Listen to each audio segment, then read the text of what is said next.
Shalom keluarga dikasih Tuhan.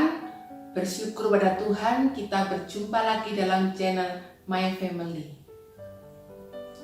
Pada kesempatan kali ini saya akan sharing firman Tuhan tentang mendidik anak dengan adil, tidak pilih kasih. Kita semua pasti sudah mengetahui kisah tentang Esau dan Yakub, bukan? Esau dan Yakub merupakan anak dari Ishak dan Ribka.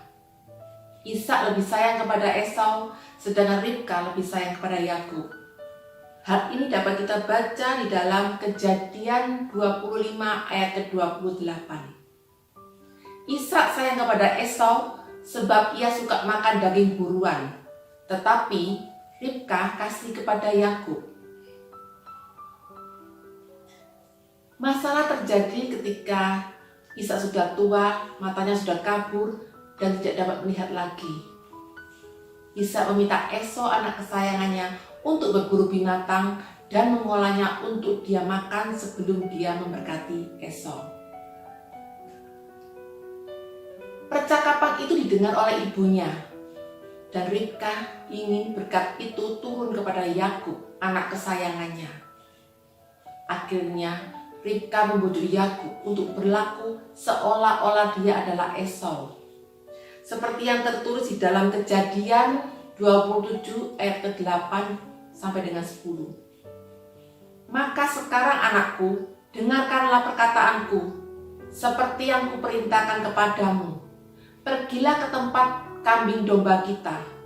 Ambillah dari sana 2 anak kambing yang baik. Maka aku akan mengolahnya menjadi makanan yang enak bagi ayammu, seperti yang digemarinya. Bawalah itu kepada ayahmu supaya dimakannya, agar dia memberkati engkau sebelum ia mati. Dan memang akhirnya berkat itu turun atas Yakub. Namun ada akibat-akibat yang harus ditanggung oleh Yakub dan Ribka, ibunya, atas kebohongan itu. Ribka yang pilih kasih berbuat tidak adil terhadap Esau dan mengajar Yakub untuk berbohong. Dia menuai perbuatannya itu, yaitu sampai mati dia tidak dapat melihat anak kesayangannya lagi. Karena ketika Esau mau membunuh Yakub, maka Yakub melarikan diri ke rumah Laban, saudara ibunya. Dan Yakub sendiri juga tidak pernah bisa bertemu ibunya lagi, karena ketika dia kembali, ibunya sudah mati. Dapat kita baca di dalam Kejadian 27 ayat yang ke-42 dan 43. Ketika diberitahukan perkataan Esau, anak sulungnya itu kepada Ribka, maka disuruhnya lah memanggil Yakub, anak bungsunya, lalu berkata kepadanya, Esau kakakmu bermaksud membalas dendam membunuh engkau. Jadi sekarang anakku, dengarkanlah perkataanku, bersiaplah engkau dan larilah kepada Laban, saudaraku ke Haran. Akibat lainnya adalah adanya tabur tuai. Yakub yang sudah menipu ayahnya, akhirnya Yakub juga mengalaminya.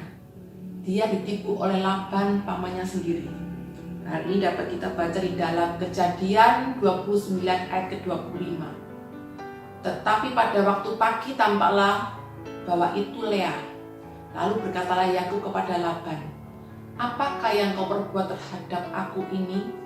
Bukankah untuk mendapat Rahel aku bekerja padamu? Mengapa engkau menipu aku? Selain itu, ada juga kejadian di mana Yakub selama bertahun-tahun juga telah ditipu oleh anak-anak dari istri-istri lainnya atas kematian Yusuf, anak yang dikasihinya. Hal ini pun terjadi juga karena Yakub tidak bersikap adil terhadap anak-anak yang lain. Dia lebih mengasihi Yusuf sehingga membuat anak-anak lainnya iri dan membenci Yusuf. Ini juga dapat kita baca di dalam Kejadian 37 ayat yang keempat. Setelah dilihat oleh saudara-saudaranya bahwa ayahnya lebih mengasihi Yusuf dari semua saudaranya, maka bencilah mereka itu kepadanya dan tidak mau menyapanya dengan ramah. Setelah kita belajar dari firman Tuhan ini, kiranya dapat menjadi pelajaran dan dasar bagi suami istri untuk sepakat dalam mendidik dan membesarkan anak-anak. Anak-anak merupakan anugerah dari Tuhan, dan setiap anak memiliki keunikannya sendiri.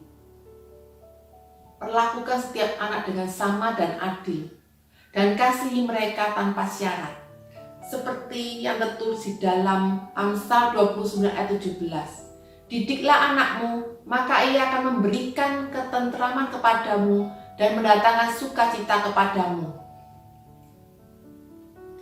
Mari keluarga yang dikasihi Tuhan, ajar anak-anak untuk takut Tuhan, didiklah mereka dalam kebenaran, dan berikan teladan yang baik pada mereka.